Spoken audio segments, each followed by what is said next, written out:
Right, folks, this is a late edition of For Fox's Sake. After yesterday's performance of Leicester City, you can see why I actually called this channel, this programme, For Fox's Sake. Because I was at the kickoff yesterday, watching the game, and I didn't take any notes or anything. And I was actually planning on taking some, watching the, fucking roadworks. Right, I was actually planning on taking some notes, watching the highlights and doing it again. But, right, where are you going? It says diversion. You can't go that way, so you have to go down there. It ain't rocket science, sweetheart. So, yeah, I was going to take some notes, watch the highlights and do it again. But I've seen enough of the game yesterday, because on the kickoff you're actually talking, you're watching other games. And I was going to do that, but I didn't bother in the end, because there is no getting away from the fact that Leicester weren't very good. They weren't the best they've been. To be fair, right, you're just over halfway. You can't go down a train track, can you, sweetheart? Jay bloody Christ. So, stopping on a train track. Can you believe that? If the bloody lights had gone and the clapper had come down. So, yeah, so I was watching the kickoff. I was on the kickoff and I was watching the games as well. And I was going to make notes, but there was just no point, because basically Leicester were just not very good. To be fair, to come halfway through the season, just over halfway through the season, and they would say, you know, after 21 games, 22 games, you would be second in the league. Leicester fans really would have taken, you know, you'd taken your hand off. But when all said and done, Leicester have been playing well, and yesterday's game wasn't that entertaining. Well, it was entertaining. It was very entertaining. But Leicester weren't that good. Yeah, we took the lead, and it was a good goal and well worked and everything. It was a great free kick from Perez, set Barnes free, and then he put the ball in for Pratt to score. Really good. And I was chatting to Elliot, and I thought Leicester were going to win, and I said, oh, that'll be the kiss of death. And hey, fucking oh, it was the kiss of death. Leicester then just never seemed to step on. We desperately missed Ndidi. Chowdhury is going to be a fine player.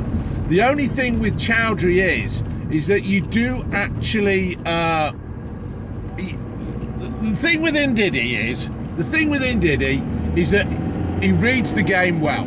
He sits back and he doesn't rush in. He takes his time. He'll judge his tackle. It's not very often he fucks up, right? But Chowdhury, he's got this mentality that he shuts you down, he races about, and all that. But when he does that, he seems to leave us exposed a bit at the back, and he rushes in. He doesn't time his tackles as well.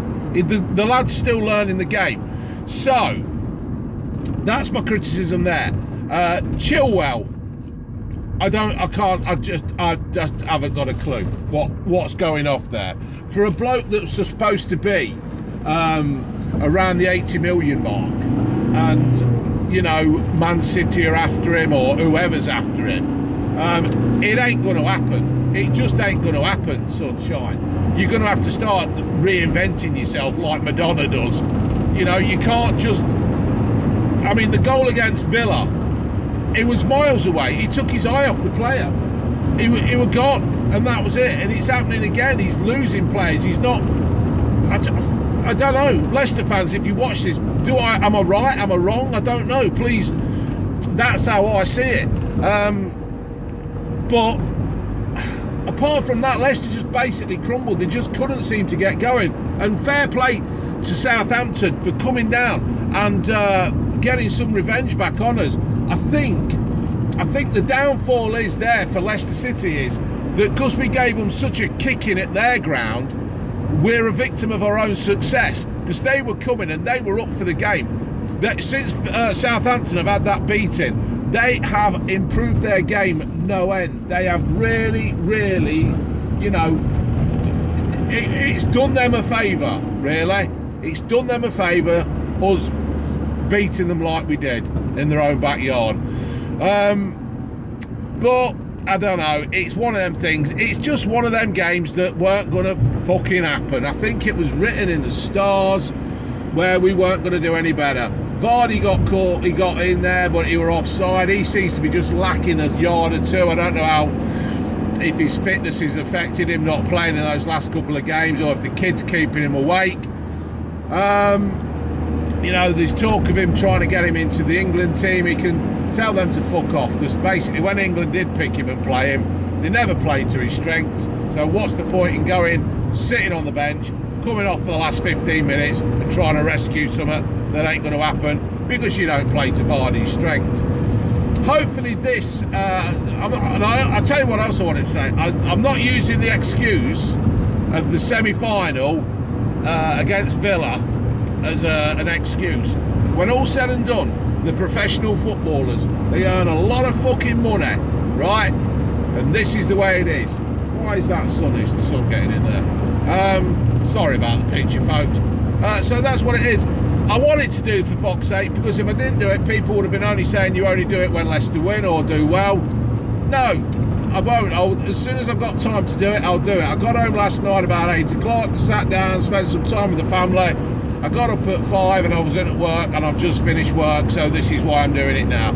As soon as I can do for fuck's sake, I'll get it there. But there's nothing else really more I can add. Soyuncu and Evans, they were trying. Soyuncu's doing his best. You can see him waving his arms around, trying to get people to move for him. It just ain't happening. I thought Perez was all right in the first half, and then I can't really, you know, he just faded away. Iheanacho came on. He's looking quite good, that lad. He's really getting into this, you know, I don't know what Brendan's doing to him. I don't know if he's got electrodes around his knackers or what, but he's certainly doing the job. So hopefully he can keep on growing and that. But I think we do need a couple of signings just to liven the squad up, just to make everybody aware that, oi, your place isn't safe. You've got to keep going. So that's about it, folks. It's short for fuck's sake, as you probably heard me saying it on the kickoff. If you watch me on the kickoff, that is why this channel is called For Fuck's Sake, because I was saying that quite a lot. All right, folks. Well done, Southampton. Laters.